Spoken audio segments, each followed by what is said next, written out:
Well, hello, welcome again to a reading through of Paul's epistle to the Romans, and I'm reading through I got up to chapter 12. Parakalo un humas adelphoi diaton oik tiramon to theou, parastesai tasomata humon thusion so sanhagian, eu areston to theo. Ton logikain latrean humon. So I'll do that bit there. Therefore, I beseech, or I exhort, I beseech you, brethren, through the mercies of God. This is from, there's a verb oik tiro or tero, to have pity upon, have mercy, and so this is the noun from this. Through the mercies of God. Parastesai, it's to stand beside, it means to present, from parahistemi. So to present your bodies as a living sacrifice, this is a participle from tsao, a living sacrifice, holy, and then usually you'd have a chi in here, but Paul often just leaves that out, so a holy, well-pleasing to God. So these are in apposition to the thusion. This is a two-termination adjective, hence it ends in on here, even though it's agreeing with thusion. Ten logikain, we get our word logical, of course, but the original meaning of this is reasonable or proper, appropriate almost. Latrean, sacrifice of you, so your reasonable sacrifice.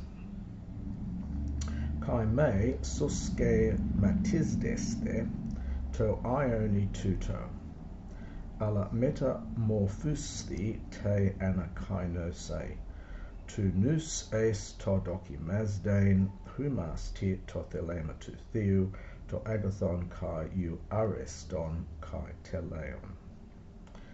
And do not, now this is a word meaning a sun plus the schematisdo. It means, we get our word scheme from this, of course, cognate with our word scheme.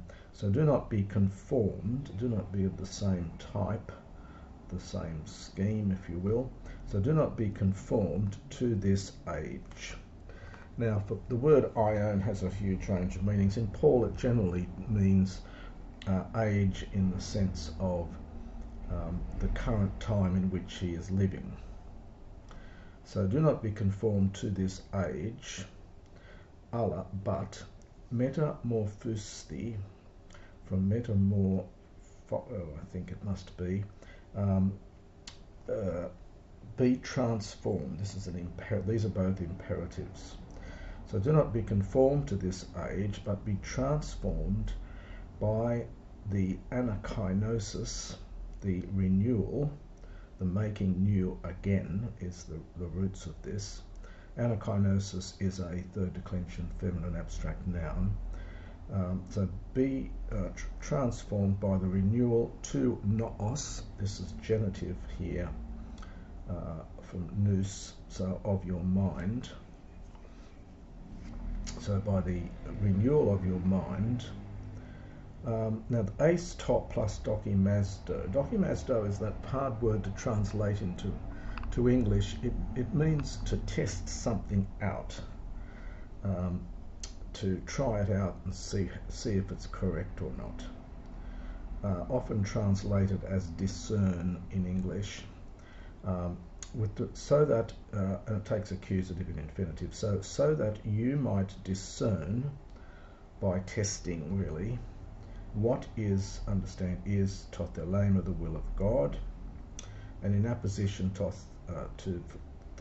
thelema we have to agathon kai euareston kai teleon, which is good and well-pleasing. You get that euareston we had up here, and teleon, perfect.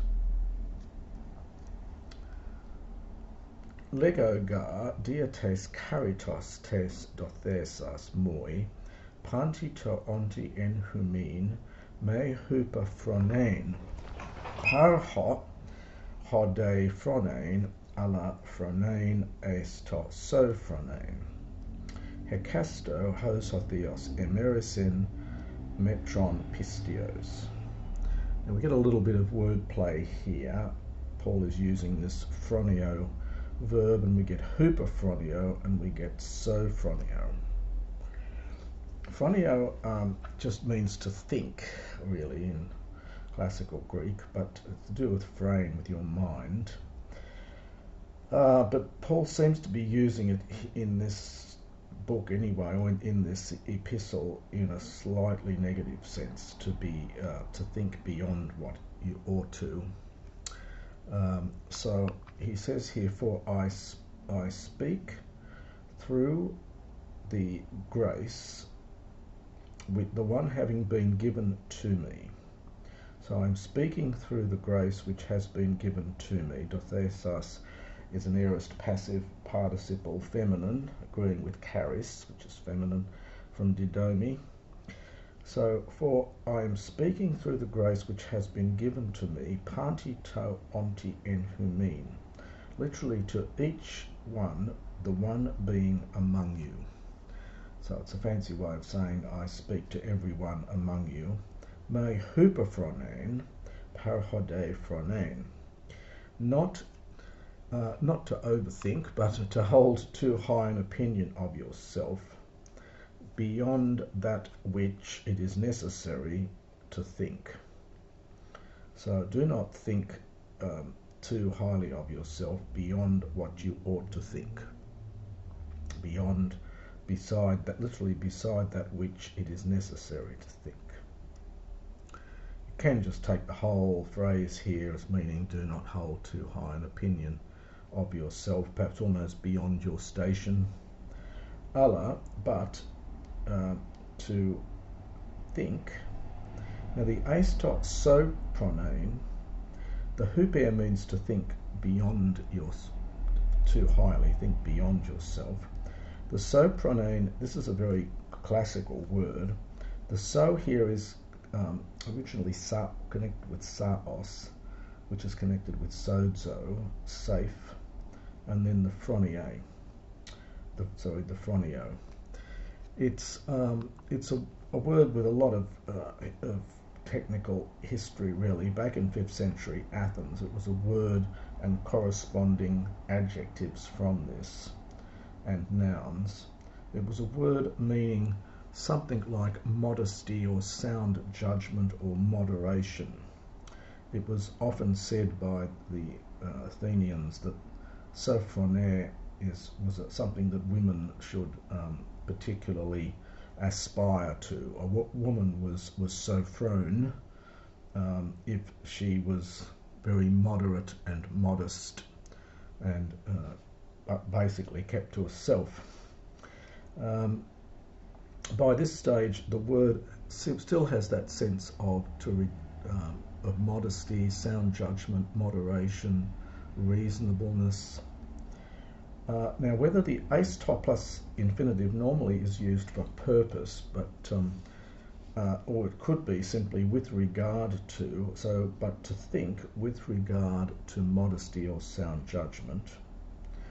Others take it to be consecutive in this, like hosti, but to think in such a way understood so as to be modest, so as to be of sound judgment, so as to be moderate. Anyway, the commentators will have something to say on all that, but that's roughly what it means here. So just to do all this bit and quickly here. So, for I speak through the grace which is given to me to each one of you, not to think highly of himself beyond what he ought to think, but to think, well, so as to be sophronein, so as to be moderate or reasonable. To each hekasto, to each one as God, emerisen from merisdo, connected with meros, a part, so a portion. So to each one as God has apportioned, metron, a measure, pistios of faith. Kathapega in heni somati polymele ekomin. tadi mele panta uten autain eke praxin.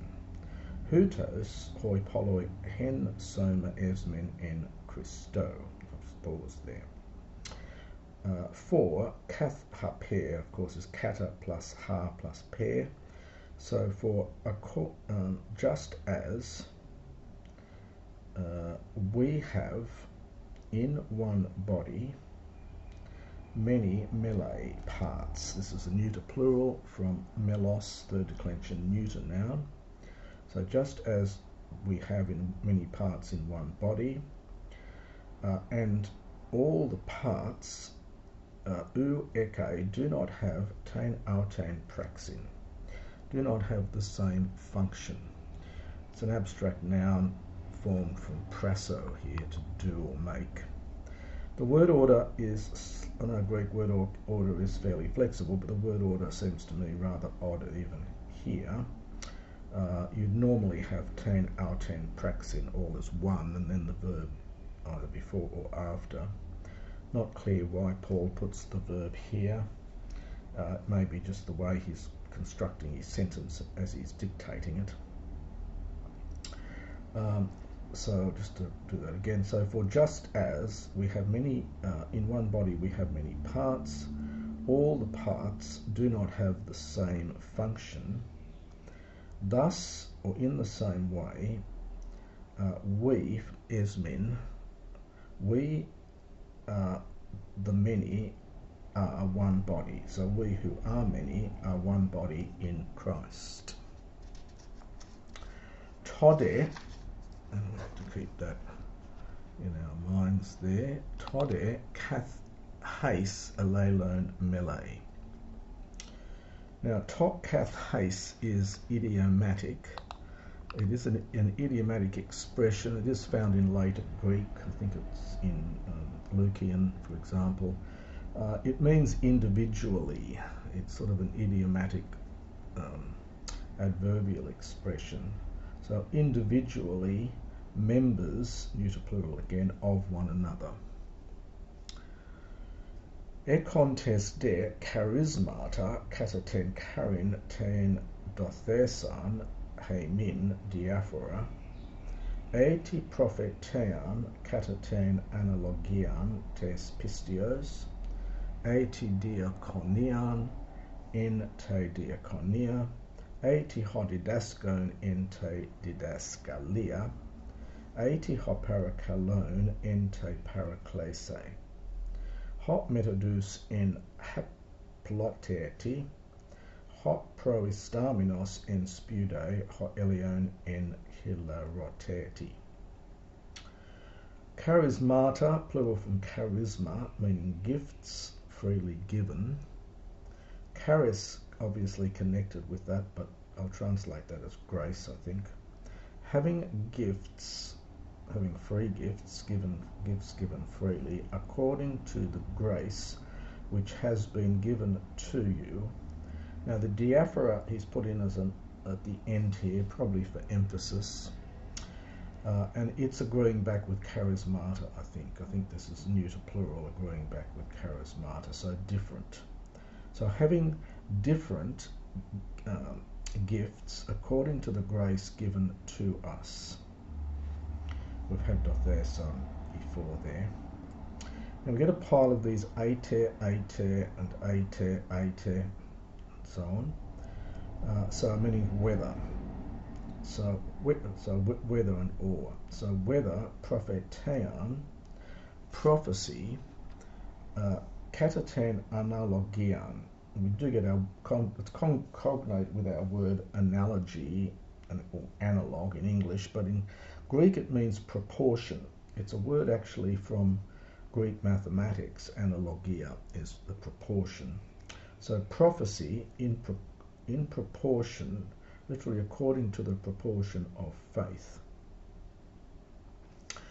Now these next phrases here, eti diakonian en te diakonia, there's no verb in here, so I think you've got to put something like use it.